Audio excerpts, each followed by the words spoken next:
It's Happy Hour from Central City, New Orleans. Hello, I'm Grant Morris. Happy Hour is part of the family of shows on the podcast network. It's neworleans.com, brought to you today in part by the Pearl Wine Company and the American Can Company on Orleans Avenue in Mid-City. When you walk into a bar in New Orleans and pull up a bar stool, you never know who's going to be sitting on either side of you. What you do know is no matter what they look like, what they're wearing, whether they just got out of a limo or just got out of jail, they're going to be happy to talk to you because that's New Orleans and this is Happy Hour, a cocktail-fueled 60 minutes of random conversation with folks who have nothing in common. Other than we're all New Orleanians in a bar at this stage, we're at Casa Borrega on Aretha Castle Haley Boulevard. Casa Borrega is a bar, a restaurant, and a live music venue. Come on down here and check it out yourself, or follow them on Facebook and Twitter and other social media as well. My special guests sitting around the table here at Casa Borrega today are in this order. The song that we're listening to is called "Music Is All I Have," composed and performed by Stefan Henry, who is sitting to my right. Hi, Stefan. How you doing? I'm good. How are you doing? Where did you steal this sample from? It was from Stanley Torrentine. Stanley Torrentine? Yeah, the saxophone player. Nice. Yeah. And do you have to pay him to use it? Or are we going to be sued by Stanley Torrentine now? Well, for this, no, we don't have to pay him. We're okay? We're okay. How does that happen? Can you just steal anyone's music and not pay them anything? No, well, if you, I haven't really done anything with it as far as like releasing it on a project. I just put it on SoundCloud. So. Yeah, but now we've got it on a podcast and we have a number of people listening. Stanley Torrentine's not listening though, right? Where is Stanley Torrentine? He's gone. Yeah. Does he have like a very expensive attorney who administers his estate? He was kind of like a diamond in the rough, so it was like, you know, usually those artists you don't have to worry about too much hassle. Too much, as okay. opposed to like sampling like Maze or Frankie Beverly. That's a good point. So we're not going to be too worried about that. Nah, Stefan, let me read what they said here about you. Stefan Henry is born and raised in New Orleans. He's the founder and CEO of the record label Oddly Epic Music Group, as well as being a hip-hop artist, a songwriter, a producer, a poet, a freelance photographer. You're a busy guy. A hooper. What is a hooper? A person who plays basketball. Yeah. Rebel of the underground. Okay, I got this from Facebook. An Entreprenegro. Did you make that up, Entreprenegro? Yeah, I made that up. That's good. You don't get to use the word Negro often enough in regular conversation. I'm glad to be able to slip it in here. Yeah, I'm glad. Does anyone else ever use that Entreprenegro about you? Nah, I haven't heard anyone use it yet. No one's used it. I'm hoping that people catch on. You know? I do too, because it's really funny. I'm very fond in being an entrepreneur and being successful at it. So.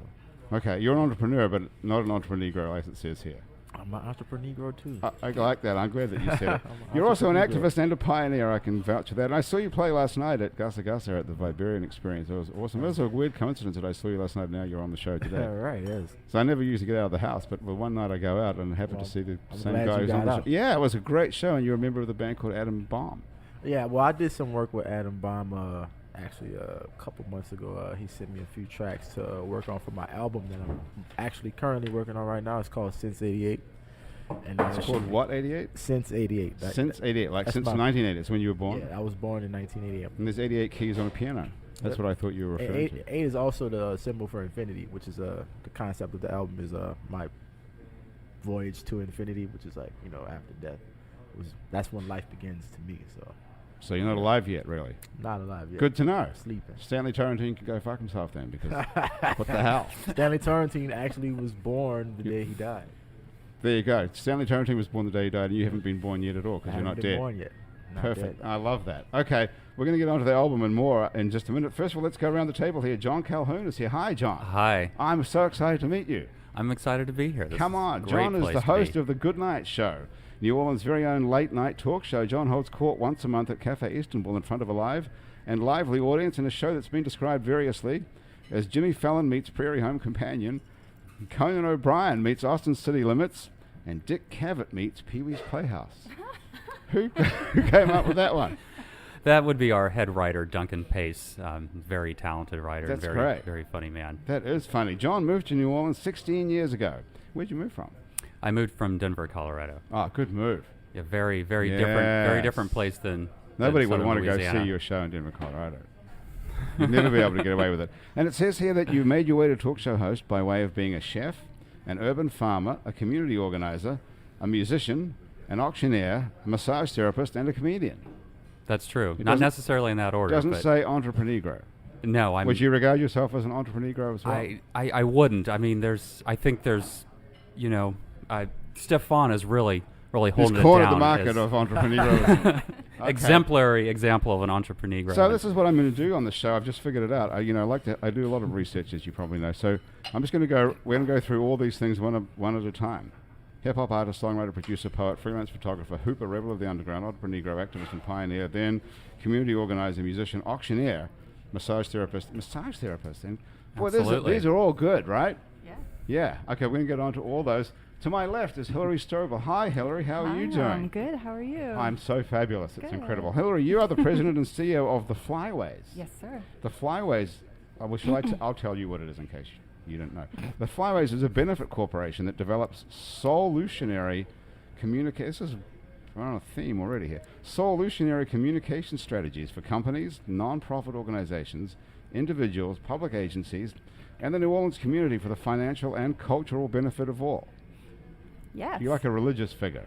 It sounds like you're a messiah from that No, description. I would not go that far. You don't have a messianic zeal? No. It's not about me at all. It's about the community of New Orleans.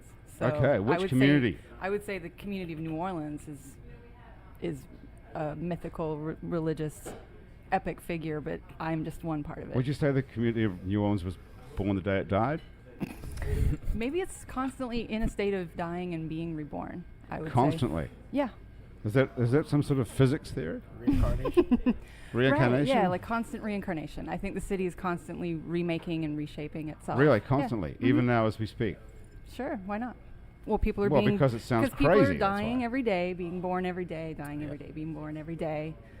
Culture shifts, the people come and go, So it's constant. I hear a song already. Okay. If only I could sing. Hillary describes her life work. Well, Hillary, you can describe this yourself. Is this right? Hillary describes her life's work as reshaping the political and economic destiny of my New Orleans family. Yes, indeed. Meaning, you have a family here, or you mean the family of New Orleans great? Well, I was not born here, so I consider my adopted New Orleans to be my adopted family. And the communities that I work with, as much as possible, I can really like to reach out to all the communities of New Orleans as much as I can and bring some communications. So that's what you do? Yes. So solutionary is spelled S-O-U-L Utionary. Utionary, right. So what does that mean, solutionary? It means that, we are telling a really effective, beautiful story about New Orleans being the cultural and intellectual vanguard of the world. And that's, to me, very solutionary. Jesus Christ, that is an unbelievable claim if you actually break that down. We're the what?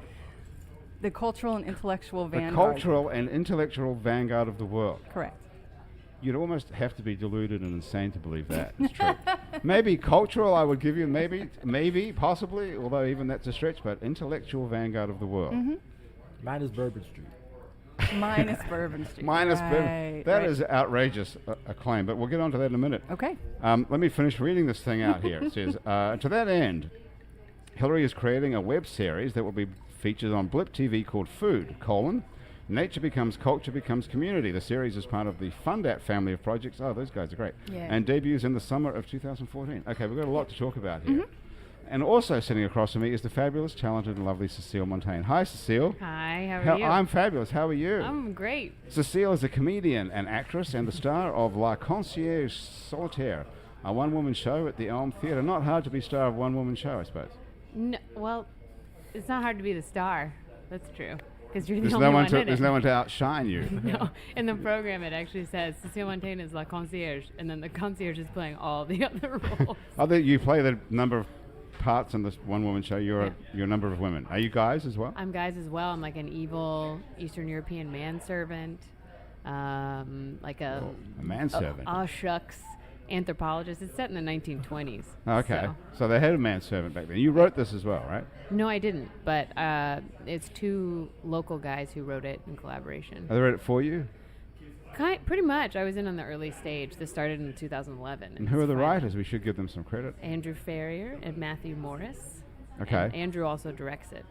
So. Oh, cool. And it's at the Elm Theatre, which is where exactly? That is on 220 Julia Street. Okay. And it's above Rio Mar and Route. And That's Matt there. Stanley was another man about town in the theater community as a stage manager, and he's wonderful. Well, cool. Yeah. And how's it going? People showing up? Yeah, we sold out one night last week, and I think ticket sales are pretty good. It's an intimate house. So. Okay, so where do we find it? In case anyone had enough of listening to the show already and they're leaving. Oh, you should wh- go to the, you can look up tickets on the St. Francisville Transitory Theater.org or the Elm That's an Theater. Easy address. That There's might be a easier link. to remember. The Elm Theatre. There's Has a link to it. tickets. Okay. Cecile's also a graduate of the New Movement Theatre and the creator of You Don't Know the Half of It, which is hard to describe, but I'm going to make you describe it. One of the funniest things you'll ever see on an improv stage anywhere. How do you describe what goes on there? Well, what we do is we get local writers to create a brand new scene that no one's ever heard or read before, and then I white out half the lines and just give half the scene to one actor, and never let them see the whole scene, and give the other half to a different actor, and just say, learn your lines. And then on the night, I pair them with an improviser, and the actor keeps saying their lines, and the improviser makes up the rest of it. And then you get to see both of them. You get to see both halves of the scene, because the next person out does the other half with another improviser. Yep. And then you put two of them together yourself as you're watching, and you're like, my God, it's so clever. Thank you. How did you come up with that? Do you do a lot of drugs or what? Oh, no, I probably don't do enough drugs. No, I'm just kidding. No, I know. We've all got that problem. It was, they have ideas where, they'll do it with a script, like they'll do a Chekhov play and do half of it, or, Yeah. and I was like, no, that's not dangerous enough. Let's do something no one's ever heard and give local writers a chance to see their work, because then they can look at it and be like, I didn't know my scene could be about fungus, and maybe it's about cops. You Right. just never know. That's very funny. And where do you do that? At the New Movement? Yeah, but we have our big 2-year anniversary show coming up, and it's going to be at Cafe Istanbul. It'll 2 be years. a big night. 2 2 years. years. If you don't know the half of it, I highly recommend you to go see that. If you never do anything live in New Orleans, go see this. When is that, by the way? It's on Saturday, February 1st at 7:30. 2014. Yes, Just sir. in case you're listening to this at some point in the future, we always have to make this point. People listen to these shows back and forward in time. Well, not forward in time exactly, Stefan. That's a whole other story. But certainly back in time. So if you're listening to this before February the 1st, 2014, you can go see the 2-year anniversary of You Don't Know the Half of It. And if you listen to it after that, you can just go see it anyway, because it'll no doubt still be running. Yep. Okay, listen here. I've got a bottle of wine in front of us here. This bottle of wine was given to us today for the show by the Pearl Wine Company, which is on Orleans Avenue in the American Can Company. Pearl Wine Company is open between noon and midnight. Yes, Cecile, pour that. Thank you. Open from noon till midnight every day, and on Sundays it's open from noon till 8 p.m. The Pearl Wine Company has got the largest selection of small production wine, beer, and liquor in New Orleans. You'll find the most thoughtful and passionately selected wine, beer, and liquor at affordable prices there. And that passion, you're allowed to talk over me. It's okay, Hillary. How is it? just Oh, did I'm you watching spill the- it? Oh, what happened? The wine Cecile, pouring you've already theater been going on spilling in it. front of me. She's already spilling wine Oh over my here. God, Cecile. Just catastrophe. Well, it's free, so it doesn't matter. We're not paying for it, but even so. It smells great on the table. Cecile does theater Cecile, 24 hours a day. how did you do that? Just not paying attention? Yeah, I got so excited I poured it all over. Yeah. Oh my God. Did you get it all over you, Stefan? I think I got a little splash, but you can't tell because I got this cosmic sweater on. It is. It's got like specks of color. It goes with the whole infinity theme. Yeah, it does. I feel like you're not really here. I figured I'd look the part. You do look the part. You look I'm fabulous. kind of a comedian too. Are you? Well, does it say comedian on here? I mean, let me finish this as well. Well, Hang on. The passion, and this doesn't say comedian on there. That bio is like 3 years old. 3 years old. What have you done since then? Well, I'm also an artist too, like an actual artist. I'll have to write that down. Artist, actual artist, Yeah, like I draw, sketch. actual artist, Yeah, I do as opposed to bullshit artist. Yeah. Okay. And what else? You written a novel or anything? I was actually a basketball coach for a little while. Coached the Well, I've already got basketball Hooper, so that'll come. Well, yeah. That'll come under Hooper. Yes. What else should we? You haven't written a novel, or you know, Nah, you haven't I'm learned actually working on a couple of scripts though. screenplays. Yeah. So you're a screenwriter. Yeah. Okay. And Have you memorized the Quran or anything like that? Nah, I didn't memorize the Quran. Okay. I almost memorized the King James version of the Bible though. Oh, Okay, well, I'm going to put that down there. Just kidding. Bible memorist. Just kidding. Don't say you're just kidding, because if we run out of time and things to talk about, then we'll get on to And that. I also do a lot of promotion too for local hip hop events and shows and stuff like that. So you're a hip hop promoter. And I Well, don't I have that down here I- already somewhere? Nah, you didn't. Now look at this guy hip-hop promoter. is exactly what I'm talking about when I'm talking about the intellectual vanguard. That means a lot. There Wow. you go. I'm very humbled. I didn't even think he was alive. And now you're the intellectual vanguard of the world. Now you're suggesting that Stefan is one of the intellectual leaders of the world. That's what you claim. Yeah. Okay. Very powerful statement. Mm-hmm. Yeah. Well, who are we to say it's not true? Yeah. I'll drink to that as well. Very nice. Okay. I will. I got to finish reading this about the wine you're drinking. What do you think of this wine, by the way? Me? Yeah, Stefan, I'll tell you something about it. And you tell me about it. Well, I like. I have a line in my song. It's just kind of funny. It's a little off, but I've always wanted to taste Veuve Clicquot wine. You ever heard of Veuve Clicquot is champagne. Yeah, it was champagne. Yeah. And I always had like a dream of that. So it's like until I get to that, I'm appreciating all the wines that I drink right now. So what is this called? This wine is a Cabernet Sauvignon from the Loring Wine Company. Okay. So until I get to that, I'm kind of like keeping like a mental like memorandum of like the wines I drink. Are you keeping a log like on your phone? Or is it like a wine app? Like, Just in you your know, the Chardonnays and all the cheap wine that I drank, like Arbor Mist. so you can remember all of them? Yeah, but when I get to that, I'm gonna be like, man, I remember when I was drinking Arbor Mist and I thought it was cool. How would you describe this wine? A dizzying array of blackberry red and black cherry aromas and flavors, along with deep cream decaf, nice elements of. No, you have to deliver it like you're just making it up. I just threw that in from my face right quick. Yeah, start again. Like you're saying, like I'm George saying Bush to you, let's over start here. again. What do you think of this? What do you think of this wine, Stefan? This wine is a dizzying array of blackberry red and black cherry aromas and flavors, along with deep creme de cassis, nice elements of baking spice and toasty oak, muscular, dense, and concentrated on the palate. But still, Palate. Yeah, say that sentence again. Muscular, do muscular again. Muscular? Yeah. You're killing me. Muscular, dense, and concentrated on the palate, but still bright but surprisingly elegant finish due to great acidity. Yeah, that's pretty much what I would have said too. Thank you. I don't like That's a reading. good description of this I don't wine like we're drinking. I Oh, like that was- it. It's good. It's a good wine? You're Yeah. also Okay, Smells that's the nice. main thing is it tastes nice. It does taste So nice. it tastes really nice. It's the Pearl Wine Company's got the largest selection of small production wine, beer, and liquor in New Orleans. Did you know that? I did not I know did that. not And it's really? right by Mid-City where you are, John. I'm 4 blocks from there. I can walk Four there. blocks. Have you never been in it? Oh, I've been there. Oh yeah, I've seen live music there. Hey, And who did you the see bar and bought wine and Isn't it? It is awesome. Who did you see playing live there? the Scott Sanders Quartet. Ah, any good? Yeah, they're good. Yeah. Okay. Yeah. That's a great little place, the Pearl Wine Company. We love them because they give us free wine. So how could you not like that? And they have a full-service cocktail and wine bar and a store as well. So you can go there and buy a Absolutely. bottle of wine to take home to impress your friends or your family. Or you can just go and have a drink there. It's convenient. You could have a drink, or you can buy a whole bottle to take home with you, or bring to a dinner party. It's versatile. Do you live around the corner? Affordable. Do you live around the corner from there or you work around the corner from there? I live around the corner from there. So you're a mid-city dweller? I'm a mid-city dweller. Okay.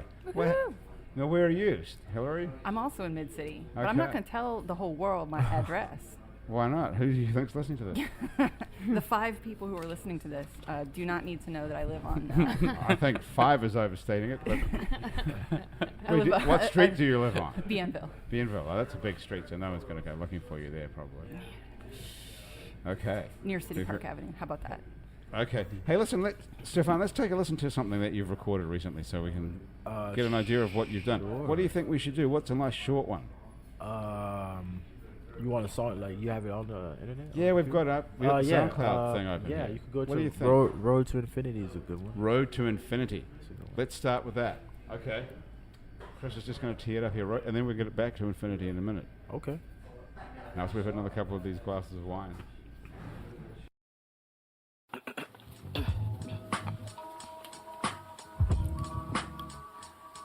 Yo, yeah. It's Ali Epic. Check it.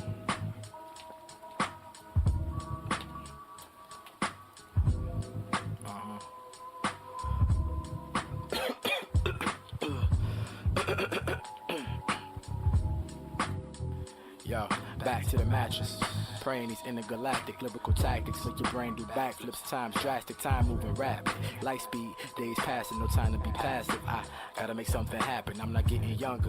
Fear of failure, tear it down my mental infrastructure. I'm just trying to carry that load that's hauled by my mother. Her grams barely could pay for insulin, watching her suffer. My daily struggles. Or you rather hear that mumble jumble? When you deviate from the norm, people tend to judge you. Once they see you got a movement, they claiming they love you. Like I've been down since way back. Same cats used to say I was whack for staying fat. relax. Now people say I'm nice, I'm receiving deceptive daps. I can feel your negative energy every time my hands slap, yo. But why chase cheese with blind mice? To be eternally punished, forever kneeling on rice. It's a new era. I'm rocking my thinking cap. On this road to paradise, life's a gamble like shooting craps. Niggas plotting often. That's why I roam alone. Used to hit the club a lot, but now I just be home up late, devising flows. I doubt you find a clone. I seldom slumber, brother. Narcoleptics got it wrong. The one you slept on, Stefan never conform. Now they seeing sunrise like dawn. To elevate your mind so you won't be a pawn. In this hellbound society, you won't be a spawn. It's complex simplicity on a narrow path to infinity. Keep your dignity, chasing divinity. I'd be damned if Lucifer hindered me to join this ministry for legal tender and publicity. Nice. Well, your stuff is a little bit like that, sort of not angry. Nah, it's not angry. What It's is very it? mellow. It's very mellow. Yeah, it's sort very of chill, laid back. I'm a pretty laid back guy. It takes a lot to make me mad, and when I get mad, I get really mad. When was the last time you got mad? I don't know. Maybe like 5 months ago. Yeah. It was like some family stuff. I probably got really mad at someone in my family. But other than that, like, I'm pretty laid back. Yeah, that was very nice. So what was that about? That was just about mainly like when I started doing music underground in New Orleans, like, you know, I was trying to get my name out there and looking for acceptance, you know, and basically that song was just about like after I kind of like started getting established, like, you know, just like it's like I said before, everything is like my road to like just paradise and like heaven, it's infinity, you know, that's what it means. So like this is like my journey through like, you know, life and like what I deal with, like the deception of just like people, like deceiving people and the different types of personalities I've encountered and how I've dealt with that, how I dealt with the norm in hip hop today and how I kind of like went astray from that and not really conform to what people. It's the rebel. Yeah. It's all a part of being like a rebel. And when I say that, I mean that like not just in music, but just in like life and society's norms. You know, like I don't really like live like, you know, fit in the average person probably. Where I don't care about material items and stuff like that. So like, I guess my views and everything, you know. But that was just like kind of like a rough idea of like what my life is like right now. Everybody, I think, I'm pretty sure around the table and in the whole world would love to be able to say they don't care about material items. Wouldn't you, John? That most people would like to say that. No, I Don't you think? actually think some people aren't concerned with the opportunity to actually say that they don't care about material items. But don't you think everybody would want to say that I don't care about having a big car or a nice house or fancy I don't. clothes? Unfortunately, I don't think so. I No, think you there's actually don't. some Okay. people that that love Yeah, they love big material. cars and Yeah. big houses in there. That's what they're excited about. Right. But Yeah. Cecile, do you agree with me? My position is that everybody would like to say that, even if they really do love a big house and a fancy car and a huge income. I think most people would like to be able to say that, and then it's That's just what a I think. question of would they really say it? I mean, Yeah. Well, in the I'm end, not sure.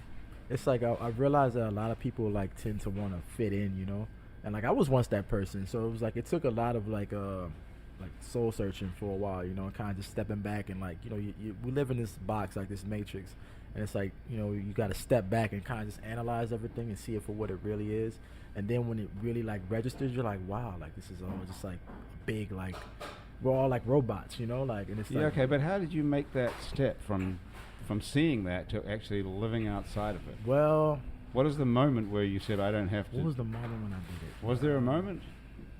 It was like a gradual process. It wasn't like a, oh my God, what? Yeah, it was gradual. Like, of course, like something sparked it. I think it was something I was listening to. It was a song. I think it was a Mos Def or a Black Star song. But it kind of sparked the idea. And like what happened was the people that started coming into my life, which I feel like God brings someone into your life for a reason. Like no matter who it is, whether it's for a day or for a lifetime, it's always. What about an hour? Or an hour. They always have a purpose. You can either. Let's see. Yeah, I mean, John's purpose. I feel like we're all meeting for a reason, and you can learn something. Like, and that's the thing. It's like you're either going to learn something from that person, or you're going to grow with that person. You know, but no matter how you look at it, everything happens for a reason. It has a purpose. And I think what I started realizing was how much of my life I went through without really having a purpose. And it was like a lot of people do that, and they aren't really cognizant of the fact that they're doing that. So it's like when I realized, I was like, wow, I need to get my stuff together. But then it was like, how do I do that? What is it? viewed as successful or like anything. And it was like I was trying to find myself like, you know, like in the midst of that. And I was going to college at Tulane for a while, and I thought that, you know, that was like the thing for me. But it was like I always growing up, I was like, man, I don't want to just go to college and get a regular job, because I love my mother. She's a hardworking woman, but she was so miserable. She still is, like going to work and coming from work angry. And I'm just like, I don't want to spend the rest of my life like this. I would rather like struggle doing something I enjoy doing than like, you know, have, you know, a decent amount of money or enough money to get by, but I'm miserable every day and I don't want to go where I'm going to work. And it's just like I didn't want to live like that. And I saw that as a child, you know, growing up. And I kind of had like a, you know, somewhat of a rough upbringing, but it was blessed at the same time. It was like I saw the best of both worlds because of my family. Like, you know, my mom and my dad are separated, but I kind of saw like one side of it, which was kind of like, you know, a little bit more of like the poverty side, and one side was like, oh, this is like the beautiful, you know, like. Well, you must have had some money to go to Tulane. How did you afford that? Nah, I just went to the right high school. But doesn't this cost like $60,000? Well, no, I got a scholarship. So you're smart as well. On top of everything. I'm okay. As you can see, I don't like to get put on the spot when I got to read out loud. But yeah, just throw like that wasn't reading. That was just coming off the top of your head. Remember? But you just dropped out of school out of Tulane. Yeah, I stopped going. Well, the thing stopped going. I know. I didn't drop out exactly right. This is what happened with that. Like, I was going to Tulane, and it was like I was there for 2 years, and I stopped going after 2 years, and I went back. But the thing was, when I stopped going, I realized like I wasn't really into it. I looked around, like I said before, like a lot of people are robots. They go to college, they don't even know why they're there. And I'm not saying you shouldn't go to college. College is good for some people. Some people have a reason to go to college. But there's also people who go to college because their parents told them since they were an embryo, come to college, and you're going to go to college, you're going to get a degree in this, and you're going to be successful in whatever, you're going to make a lot of money. But a lot of people get degrees in like job fields that don't even have a high market. You know, like you graduate, and it's like you get this job because you know that you're going to be guaranteed this amount of money when you graduate. And then you graduate, but you didn't really look into the research of like the availabilities of this job market. Right. So you graduate thinking you're going to get paid, and then you can't find a job. So now you got to go get a master's. And then by the time you get that, the job market is probably completely dead. Nobody wants that job anymore. They moved on to something better because there's always new things coming. And like, you know, right now the digital age is like it's pretty much took over. You haven't applied for a job recently though, right? No, I haven't. If you have applied for a job recently, I haven't applied for the first question they ask you is if you have applied. The last degree. job I applied for was just because I just kind of I like the places. What do you do? Exchange. What do you do to make money? What do I do to make Which money? One of these I do live shows, and I get paid for pretty much. So you're a performer. Yeah, you're a musician. I get paid you're a professional musician. Yeah, I get paid for all of my shows. I produce, and I'm also part of a production team with a couple of friends. It's not on there also called Paradigm, and we produce industry standard tracks. We're actually currently working on a jingle for Oreo. For Oreo? Yeah. Oh my God. Come on. Yeah. Now that's entreprenegroism right there. Yeah. So it's like Oreo. I kind of How did you swing that one? Our manager got that. That is huge. Yeah, good job. Congratulations. I mean, I try to keep. One thing I noticed is that there's a lot of different lanes I could take, and I didn't want. When I was growing up, you know, I always kind of had a dream of being an MC. But I was like, I didn't want to just rely on like, you know, one thing. I kind of wanted to have multiple like lanes to take. Because like, I don't want to be like Jay-Z rapping when I'm 40. No diss to Jay-Z. He's a great artist and really like him. But Jay-Z also has like, he's got an empire. He's got plenty of other different like avenues he could take. Like he has his own cologne, like liquor and a film. So you think be still rapping when you're 40 is some sort of a? I'm not gonna be rapping when I'm 40. When I'm 40, what would be wrong with that? Though? There's nothing wrong with it. Now don't get me wrong. What's wrong with being I an do artist? I would do what's like. wrong with Bob Dylan singing when he's like 70? I would do he can't sing anymore. That's what's wrong. Come on, with are you it. serious? He just growl. But there's nothing wrong with being a performer when you're 70. Surely you're 40. Yeah, I'm not against it, but I want to like break boundaries, you know, and like I think what would be the most like amazing thing to me is knowing what I came from, and like if I could actually accomplish some of the goals I have. Like I want to like do screenwriting, like I told you, and I want to star in a couple of films. I did a couple of plays when I was younger, so like I want to do a lot more than just like music. I don't want to be like marginalized into like, you know, coming into like, you know, the light as a MC or a hip hop artist, and then people just think like, all right, now you're a hip hop artist, this is all you can do. What about being an auctioneer? John, tell us about that. I've never talked to anyone who's an auctioneer. Can you do that like Auctioneer rap. 25. Oh, sure. There's a tongue twister I practice sometimes. It's called Bobby Baker. Bobby Baker bought a burger, but said the bar's better. If I buy my burgers bigger and the burgers are better, so I bought some bigger bargains, put them in a better burger, made a burger that is better, called the bigger bargain burger. Wow. Yeah. Nice try. That was incredible. How did you learn to do it? About 10 or so years ago, I started something that's become the New Orleans Food Co-op. So I was involved in raising money. So you started the food co-op? I did. Wow. And so we decided to have... vanguard of the world.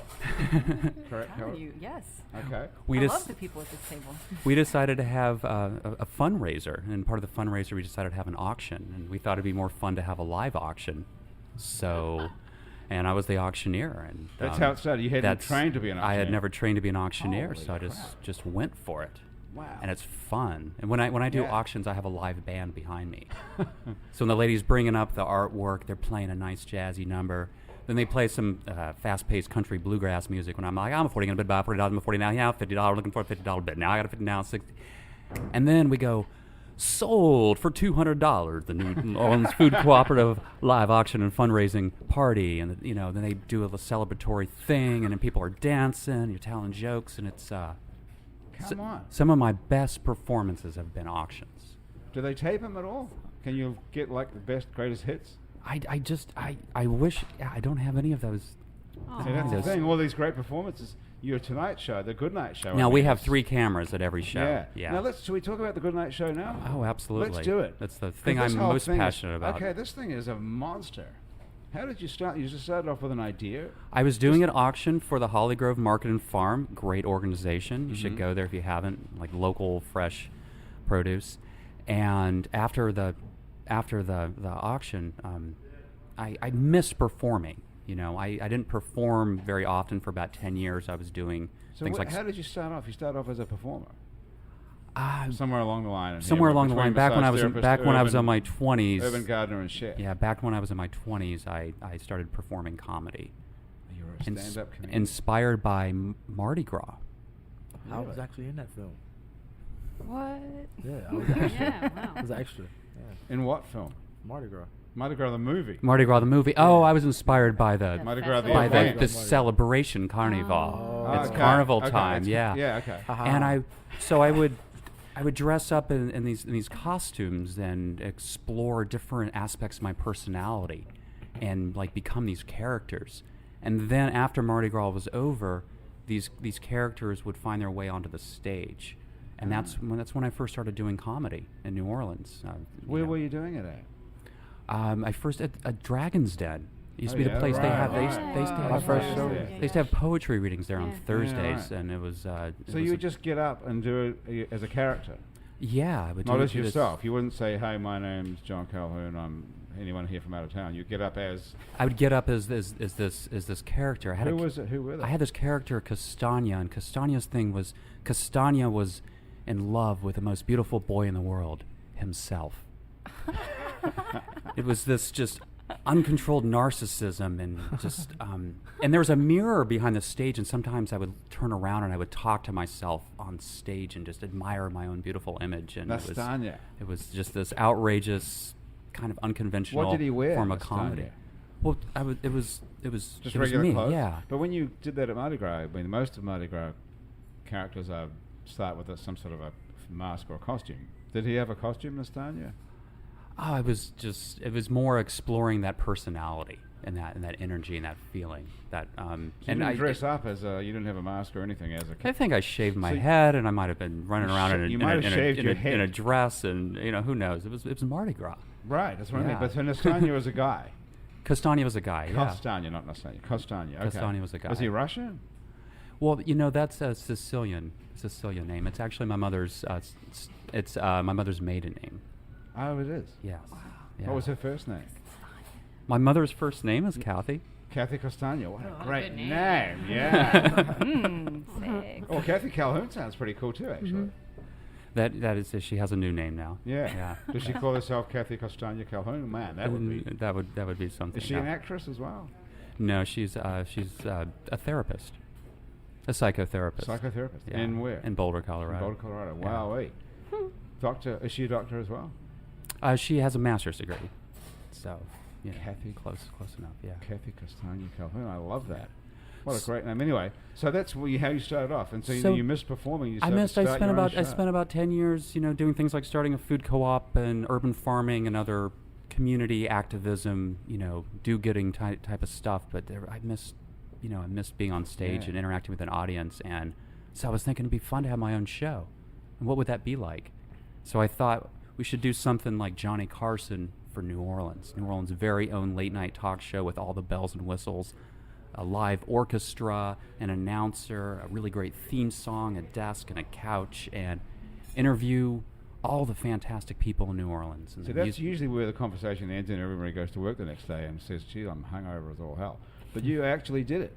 Absolutely. What was the first step you took to say, do you have to convince someone to do it? I called my auction band and said, hey, I have this idea.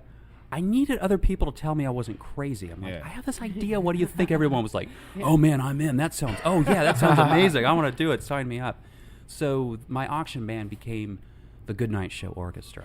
And that's Steve Walkup. That's Steve Walkup and the Goodnight Show Orchestra, And he's funny too, actually. They're all so talented. And now we have about a 20-person production team and a team of actors. We do live commercials for real sponsors. That's with great writing, great acting, and fantastic guests we've had on the show. Do you whip these things all into shape yourself? Is this all your baby, or do you have a production team? I know we have a full production team. We have Cassandra books the guests, and we have writers and people doing video and sound and lights and promoting, and it's And it's at the Cafe Istanbul. We do it at Cafe Istanbul.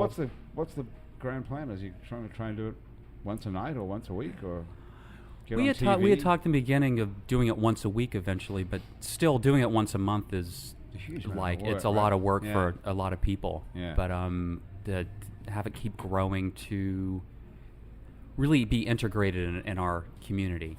One of my favorite things about the show is, other than entertaining and exposing all the great culture and talent, is we also have guests on that are doing really vital and important work, whether it's coastal restoration. Hillary. Yes, like Hillary and like all the people here at the table. Yeah. Or except for me and Cecile. Creating documentaries about... I included myself in it, Cecile. Come on, we're doing nothing. Cecile, what are you doing for the greater good, really? Come on. What am I? What are you doing for the greater good? My day job is I work at a medical clinic. See? Wow. See? So I'm the only one who's doing nothing for the greater good. Foot in mouth. Do you really work at a medical clinic? I do. Come on in. Which one? It's in Gonzales. I drive to Gonzales every day. No, don't you feel bad. And it's a small private practice, which is a very small minority in a growingly hospital market. So we're fighting to stay current and keep our prices low. Because of the healthcare. Well, healthcare reform is a big mess for us in a lot of ways, just because we don't have any answers, and we want everyone to have health insurance, but we just want a little more help in facilitating that. How is that going to work? Now, if I get health insurance through the government and I come to this is what I'm wondering. This healthcare thing is so complicated. It was so hard to even get on the website. Yeah. How's it going to be when they implement it? Do you not know either? Well, what we're seeing is people are coming into the office now, and if they have insurance, we don't have any idea what their insurance gives them. So we either have to find it on the internet or call the insurance. So it's adding time, and then there's all these weird clauses whereby if someone doesn't pay within they have 60 days, and so they'll hold your claim, so they won't pay you as a provider. And then if the person lapses on their payment, then you're responsible for collecting. There's all these weird loopholes. Yeah. So providers are kind of we don't know what to do. We want to provide care. Throw us a bone. Especially small business owners are really, it's just confusing. It's very confusing. Wow, it's going to be crazy as it unfolds. So what kind of clinic is it? Just regular medical? It's a walk-in clinic, primary care. Right. So, and it's my dad's business. I work for my dad. Are you dad's a doctor? My dad's a doctor. Mm-hmm. Okay, and John's mom is a therapist. Yeah. Okay, Hillary, what does your mom or dad do? My father's an architect. My mother's retired. From what? She worked as a secretary for the state of California. Wow. For a period of years. That's a pretty big job because it's a big state. It's one of the biggest, biggest states. She had a lot of paperwork to bring home every. No. I would think for that. She was the secretary for the state. No, it was there's a, California there's a lot of water conservation issues in California, so there's water conservation districts. Okay. And so that's a county deal. And so she worked as one of the secretary for one of the counties. Okay. Which county? San Bernardino County. San Bernardino. That's a song, right? How does that go? Stefan, you know that? I don't know. That's that a song. great sample. I don't know where that should is. write it down. Hey, huh? listen, write that down on the list as well. So, Hillary, how did you came here Yes. after Katrina? But I agree with you, Stefan. College is not for everybody. And so I think, and then when I'm talking about being intellectual, The you know, intellectual being vanguard of the being world. a leader, I don't necessarily mean you have to go through 16 or 17 or 18 years of college to make that happen. I don't even know you could go there for 18 years. Is Or that even education, possible? formal Yeah. education, I guess I Really? should have That's- said. yeah, so, some people do that. 18 years. You know, because I mean, there's people, and you know, I have relatives who've done it. right. So I mean, because where I could go from here is, say, a PhD, and it would be really impressive to What tell do you have a everybody master's in? social science. What is that? You're right. Everybody's like, I'm trying to figure out what that is. Is there a? I Yes, thought I- like sociology and psychology and anthropology, they were social sciences. Those are Is there- social Is there sciences. one? When you're in the master's program at the university I was in, which was San Francisco State University, you could do an interdisciplinary degree. And so you could pick and choose the classes you wanted out of any social science discipline in order to create your own topic of interest. So what did you do? Mine was reusing buildings for new purposes. Casa Borrega, for example. Wow, yeah. Yeah. This used to be someone's house and now it's a bar. Correct. You could actually Or get a PhD even in that. Ashe, which is across the street. I mean, the city was rife. So when I got here, I was like, my God, the city is rife. This Did you is come amazing. up with that topic yourself? Yes, I did. And was that drug fueled? That one? No, that's because my father is an architect. Oh, so I see. Okay, right. yeah, right. Good So I point. grew up with that mindset of, and then It's over pretty the interesting, years, actually. yeah, over the years, I've been really doing different types of community work. You know, I've also done community gardens and urban work like that. And so over the years, I thought, well, how to make this all kind of fit together? How do communities shape the resources they have, which is these existing buildings, into new things? So I got here and I'm like, this place is so amazing, and I couldn't leave. Then I had to leave. So, and then I returned about 6 months later. And so the first thing I did was start a nonprofit agency. We were replacing trees for people on private property. Ah, yeah, I remember that. Yeah. That was you. That Okay. well, I mean, me and a bunch of folks. Yeah. So I wasn't the only one doing that. Tree Because people. in time, then what I did was just kind of absorbed into other agencies. They took our tree stock, and By I'm proud to say that osmosis? trees along Aretha Castle Haley. Every time I drive down the street, I've planted that tree, that tree, Wow. that tree right So that out was in front of just the building. That was just an idea that you had as well. I felt called to do it. Yeah, I really did. I was like, this city needs, you know. That's really cool. Yeah, Yeah. I'm a tree hugger. Tree So, hugger. So you um, found like a reason to live, a purpose in your life, which we were talking about before. Right. Stefan. I felt like this place said, you can come here. We will take you. I said, okay. So, Did you not fit in anywhere else? well, we moved around a lot. Yeah. So I never really, and then where I grew up in Southern California, not quite my bag. You know, I'm not really into malls and cars. So That's how most people end up down here, I think, is this sort of rejecting a regular, straight-ahead American life. And Right. you can do that here. yeah, this is a very creative, very exciting place. And there's No, lots just of, get serious for a second, though. Yeah. Do you really believe that we're the intellectual and cultural vanguard of Yes. the world, as we know it, the entire planet? yes. I agree. I agree too. Stefan, Yeah, I agree agrees. with John, that. you quite agree a with few. that? Absolutely. Yes. Wow. See there? That's amazing. I've You never know thought why? about No. Because all we have to do is say that we are and believe it, and we are. That's what Ernie Yeah. Cato used to say. Say that, That, we are. and that all believe it music that we comes are. from New Orleans. Mhm. Do you believe that's true? The That you all- could just say that well, if you say it, it makes I it mean, true. jazz and like blues was Mhm. pretty much born and originated like here. That's right. Yeah. And also Well- the historical, like the theater history of New Orleans. We used to Yes. be, we had like lighting on our stage before New York did, And opera and before then New it just York. went Yeah. away. Right. Yeah. Right. People picked up a lot from down here. That's that's very true. If a show made it here, it made it anywhere. You know, and then global, you know, even like in the case of music, like global known musicians like Bob Marley said people like Fats Domino were That's domino. instrumental in inspiring them to And become. 33. You know what I'm saying? When you look at like look at Tennessee Williams, we have Right. an entire festival dedicated to him. I Right. mean, like there's like certain the Confederacy of Dunces, all of these. literary greats that came from this part of the world. Mark Yeah. Twain loved New Orleans. It was like That's the right. love-hate. All these things are true. Right. But don't you think you could say the same thing about Chicago or Los Angeles or New York? No. Well, with, No. with Los Angeles especially, But because they're it's- just so No, no. superficial. Don't you Yeah. think you could name 10 amazing people who came from LA? Orson Welles, for example. I mean, and 9 But others. I'm talking about like the culture of LA, and Right. that's nothing against LA. Like, but like the culture of LA is like there is no culture. There is no culture. Orson Welles is one guy. I'm talking Well, you're about talking- the city of New Orleans. Right, we're talking The about like, energy when that's pe- here, Yeah. you know. It's the soul. It's like Like city has when, soul. when you walk into the French Quarter, and it's like I know like for someone who's from New Orleans, like the French Quarter is like like it might not like wow me that much, but if you think of like all the tourists that come down here when they go to the French Quarter and they see the various different types of people, like you might have the guy standing on the crate looking like a tin man, and then you got like somebody across the street like with a banjo just singing while there's like 25 artists in front of Jackson Square, like painting random portraits Reading of people just poems. sitting right there Mhm. reading poems. You got Cafe Du Monde over there. It's just so much like that whole like culture just in that area alone like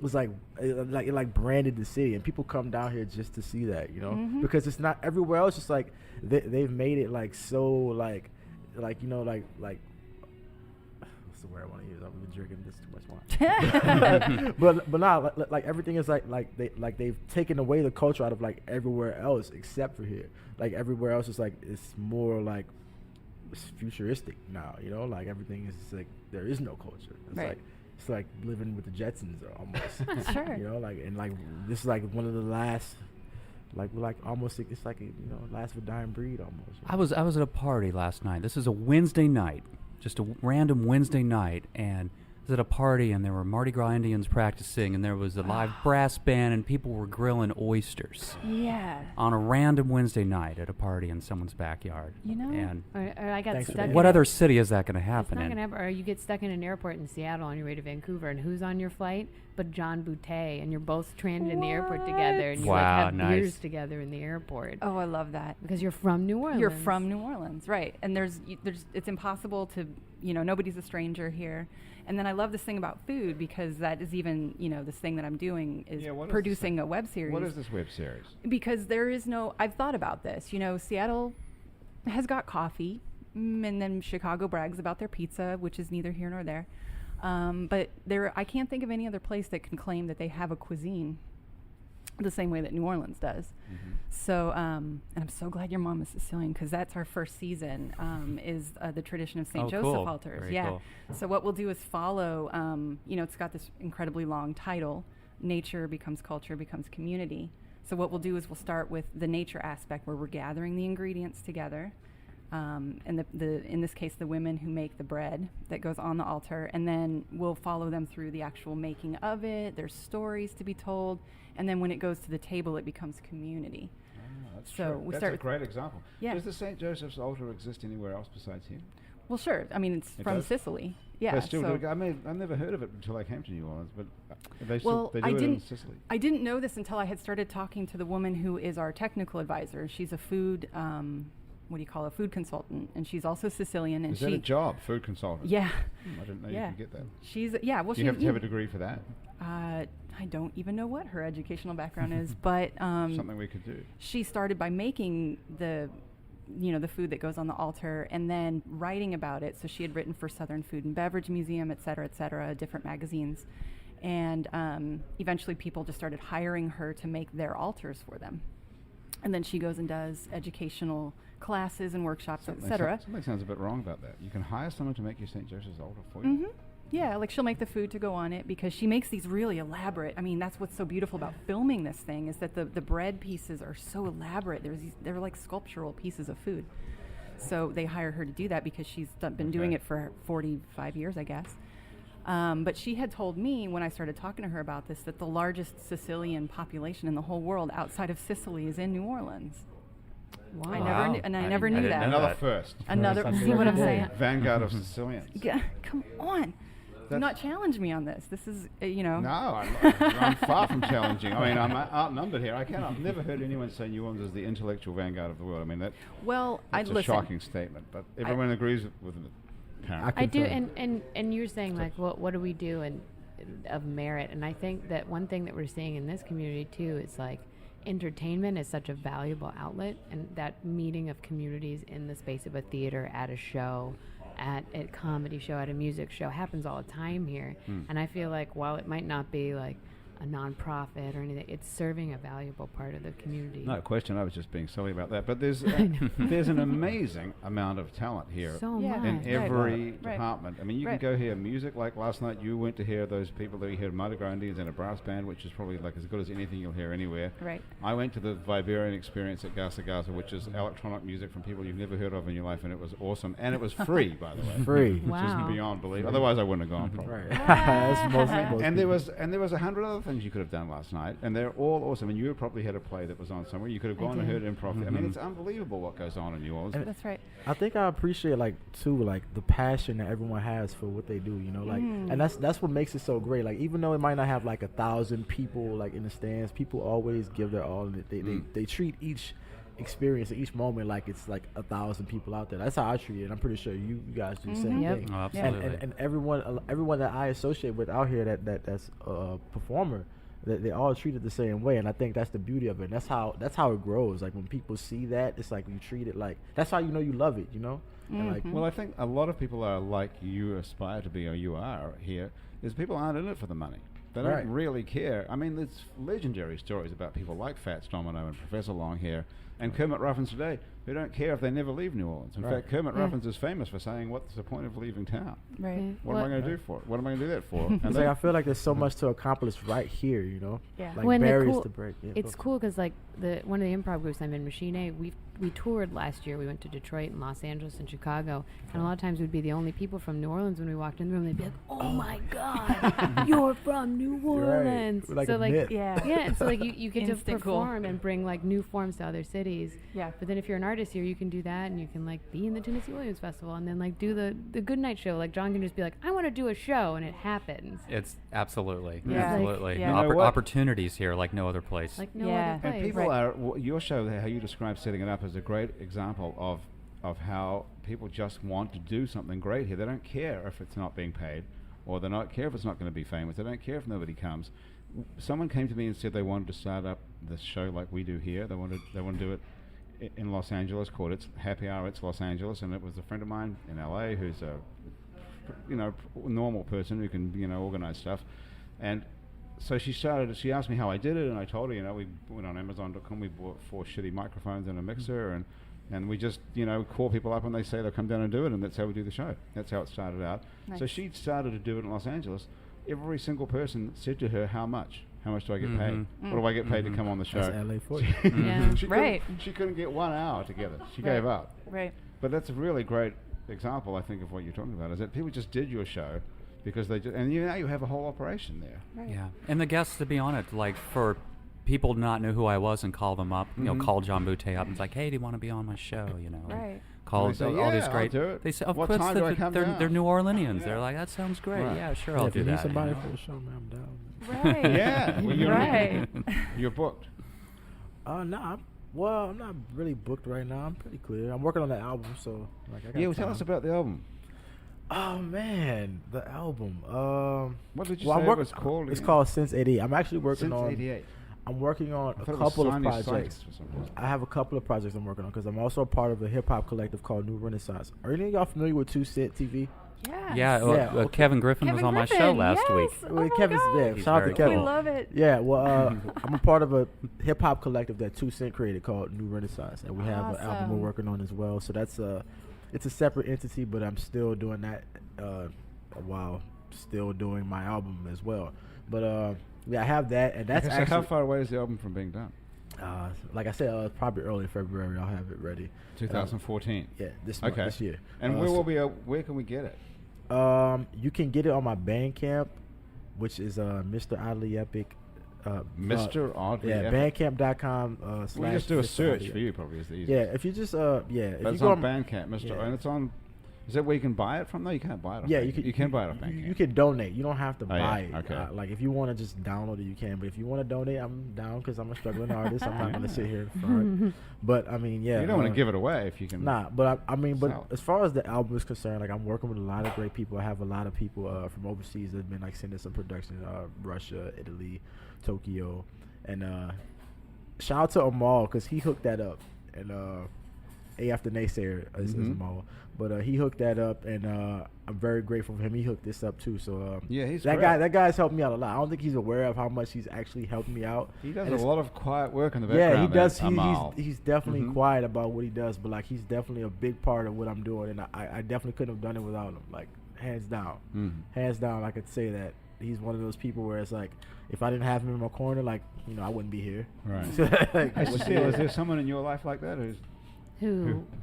someone you can lean on, or As far as like getting. yeah, just your work, because it's so like what you do is like it's all on you really. Ri- You have a one-woman show, and you've created this improv troupe and stuff. Is it just all you by yourself? Do A you lot have of it- anyone else? Well, a lot of like the idea generation, or like it's more like the people I know within the community. I'm not gonna say like, oh, I did it all by myself, but it's more like you go out and you go to shows and you're in shows and maybe you have a smaller part in this play, and then you meet the right people and you're all like, oh, I like you, let's work together. So like with the one woman show, they like cooked me dinner and were like, we want to do the show. Do you want to be in on it? And I was like, yeah, I do, and we had no idea what it was gonna be like. And then like. Well, you came back here from living in London a little while ago. Oh, that's just Yes. we always do that. The I schedule. I was in New York for 4 years, and then I was in London for a year, and then I moved back. And So did you know anybody when you came back? I knew a few people from from school. I had known like Andrew Larimer of the Nola project, and then I started taking classes at the New Movement, and I met a lot of people through there. So like the guy I do Machine A with was in my class, Chris Gamenstein, and he has Goat in the Road, which is a theater company. And then Andrew, who's directing this play, I went to Tulane with. So it's like I went to Tulane. I went to Tulane, and then Did you so drop out or stop going? no, actually, I had What year did a you similar go? thing. I graduated in 05. Oh yes. But I was supposed to graduate 06, but I was on the BFA track, and I was like, I gotta get out into the world. So I almost switched to a repertory, and then I just got my degree faster and got out. That's awesome. So I finished it. How did you do it faster? Yeah, I Be already a had a good- ton of credits, and then I was like I took 21 hours one semester. It was I nuts. did that Do too. it. I Yeah. did that too. But Oh, you no, know, it's so exhausting. did It's Hillary or something? exhausting Yeah. because I have a theater and environmental policy degree. This is funny because like by day work in a medical clinic, and then like in March I get to be on the Nola project, Cat on a Hot Tin Roof. So I'm gonna be Maggie. What? Very But that's so awesome. Yeah. Thanks. So it's like you come back and you meet the right people, and Right. it's a community where eventually you will find the right group, and worked on a web series and stuff. It's been a very welcoming return to New Orleans. I say we all collaborate. in We the should. future. Okay, I like what's you the guys. project going to be? Because we have to get out of here in a minute, so we got like 2 minutes to figure it out. We could do a Well, we really could- fun web show. I don't know. We could just Oh all yeah, support what's each it called? other. We'll call it. It's New Orleans. It's New Okay. Orleans. It's We'll New just Orleans. We'll What do just you call think? it. We could call let's it come that. up with. Let's come up with a. Maybe like it's coffee time, and It's Casa. come up with an Casa acronym time. for unity, and we'll just be Team Unity. That's a An acronym for right? unity. Backronym. Backronym. Is what that is, where the word already exists and then you turn it come up, into. Yeah. and you Yeah. come up with something back. It's a Oh. backronym. See, that's why it's good to have someone who's got a college education on the team. I guess. We can figure I'm that happy out with now. So we have to come up with a word that 5 words that begin with UNITY. Oh boy, united. Unity. That's a tough one. Oh, United. Unanimous. Unanimous. Unanimous. Oh. Yeah, Nice, unanimous. yeah, we all I'm writing agree. that down. Yeah. we all agree on unanimous. Unanimous. Waka waka. I guess would "and" be New Orleans, or is it? How do you Oh. have to have Sure. one word? Why not? Unanimous. You could do Nola. Nola. Unanimous Nola. Nola. Oh yeah. Okay. Yeah. I. Ooh, that There's would no be I in unity. Innovative. That could be Innovative. innovative, Mm. inclusive, Inspires. inspiring. Inspires. Inspired. Inspires. See, we get the Inspired. verb in Inspired. there. Right, it's action- yeah. action Yeah, oriented. yeah. Inspiring. We're just Inspiring. Did Yeah, you say, inspiring. Stefan? it's Which happening one? right We now. gotta keep So- it continuous. Inspires is the present tense. Inspiring is too. Is that no? Inspiring is something else. Like Man, ongoing. we're I getting think too it's like technical. Unanimous Nola inspires. It's infinite. It's just Okay. always happening. Infinite. Infinite. another I. Unanimous. Nola inspires. We could do infinite possibly as well there. Tomorrow's youth. No. Ooh. Oh yeah. But do we want it to be youth centered? What's that? Would it be youth centered then if it becomes like Oh, that's true. Or inspires Tomorrow. Well, that's tomorrow's a great- you. Well, it could- tomorrow's it could- you. you? Tomorrow's you. Tomorrow's you. That's pretty genius. No, Ta-dow. Damn. The children are the future, though. So maybe. Well, what about TH in brackets at the end? Yeah. You. Oh, I You. like TH. that. Oh, That's so yeah, because you Unanimous have Nola thought. inspires tomorrow's you. I bet that's something all of our Yeah. families and loved ones who support us would get behind. I bet. Okay, Okay, so we've got it. checks can be made out to Unity. Unity. Unity. The Unity Project. The Unity Unity Has Project. someone Project. done that already? That What? sounds I don't think familiar. so. Okay, No. where's our copyright lawyer? Because you need to copyright Entreprenegro. Quick. Yeah. And then we'll Okay. copyright this. Go to unitynola.org. Yeah. Yes, I should it's Yeah. Unity. I'm pulling the UnityNola.org. website on my I'm phone writing. right now. Lucky I've got a pen. All right, but yeah, we should probably really do this though. Okay, who's going to handle it all? Hillary, are you? Oh, you well, seem as a pretty organized. as a communication person, this is the kind of Okay. collaborative, solutionary communication project I do. Okay, so I'm going to give you this piece of paper, which actually is strangely enough your bio, which I didn't get to anything off that. But My bio. okay, I'm going to give you that with it. Yeah, someone gave me that. I had research, and it's Oh my God. What does it say about you? Oh, this is my bio off of LinkedIn. Off Hilarious. LinkedIn. Well, that's where all the crap comes Wow. from these days. All right. That's a crazy long, well, We've got to. wordy bio. Well, you know what we're going to do? We're going to have to all get back together here now again, and in how long a I time? agree. How long have we got to pull this off? And Hillary, tell us. We need to What's act fast. Well, we're gonna copyright the name immediately. How do we do that? Well, how do you do that? I should say. Do we have to all Well- give you like $10 or anything? Sure. So you're sitting on the piece of paper. That's a good start right there. I'm saving it. Yes, everybody needs to give me $10 right now. Word. Okay. Okay. We didn't even get onto your coat, which we're going to do. So the Pearl Wine Company, provided this awesome bottle of wine today. Today's wine is from the Loring Wine Company, and it's called, what is it called? LWC. That's Loring Wine Company. Russell Family Vineyards. It's a Cabernet Sauvignon, which apparently was gone down pretty well. Yeah. Oh, By it's, everybody. It's delicious yet subtle. I enjoy it. My You enjoy parents, it? my Oh, parents about- would drink it. My boyfriend, my brother, they'd all drink it. Okay, I have good. about 4 glasses. Thanks to the Pearl Wine Company, the biggest that's wine. The Pearl Wine Company is an American can company in Mid-City. They're open every day from midday to midnight, except for Sundays when they close at 8 p.m. They've got a large selection of small production wine, beers, and liquors in New Orleans, all at good prices. You can either go there and buy it and take it home or to a party, or you can just go and have a drink right there. And hey, you know what? That's happy hour for today. Thank you to everybody in Unity Nola. Is it Nola Unity Project or Unity Nola You Project? what did we say? Right. We're That's where the we're information is. Unity. my Unity God. Nola is just the website. Oh, Unity. Oh, okay. Yeah, we're the Yeah. Unity So Project. we're Unity, We're the which Unity again stands Project. for what? Unity Project. I like that. What does that stand for again? Hunter? Just Oh, unanimous Nola, inspiring, infinitely inspiring. Tomorrow's you. Beautiful. Okay. That's Hillary Strobel, who's the president and CEO of Unity. John Calhoun is the founding chairman of the board. Stefan Henry is the co-founder. Okay. And Cecile Monteyne is the Just president another business for of me. Unity. Thank you so co-founder much, of- all of you, for joining us on Happy Hour today. That's our show. It's all over. Our show was produced today by Graham DePonte. Our associate producer and technical director is Chris Kehoe. Christian Unruh is our music director, who hooked Stefan up as well for coming here. Our theme song, which you're currently listening to, was written and is currently being played by Mitch Foreman. The fabulous audio quality of the show is brought to you in part by PreSonus Audio PreSonus. Electronics. PreSonus, you like them? Yeah, I won a couple of their pieces of equipment through Amal's Beat Showcase. Champion nice. Sound. What have you got? We've You got need to this mixer stop. over here and this headphone I distributor. What do you won got? an interface. I won a compressor preamp. Wow, nice. I won some headphones.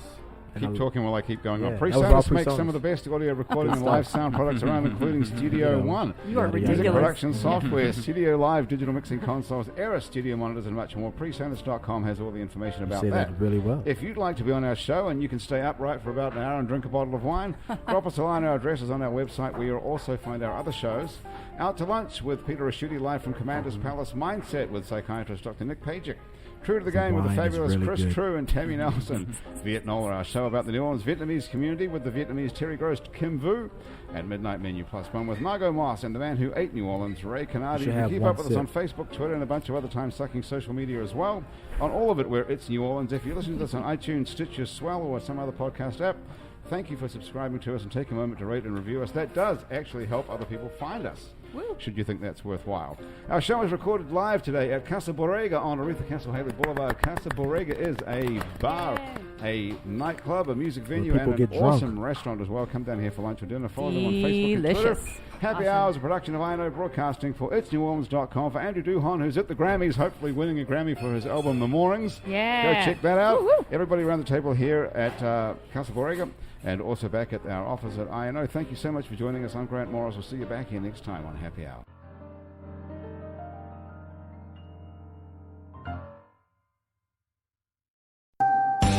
Right now, you can get both Sprint's unlimited plan and the all-new Samsung Galaxy S10 included for just $35 per month per line for 5 lines. All you need is approved credit and an 18-month lease. No trade-in required. Visit a Sprint store, sprint.com, or call 800-SPRINT-1. S10 128 gigabyte, $10 a month after 20 or 50-month credit applied, then 2 bills or canceled early. Main balance due. Unlimited basic after 930 20, pay $32 per month per line. Auto pay, data defertization to congestion, speed maximum, 0 stores and restrictions apply.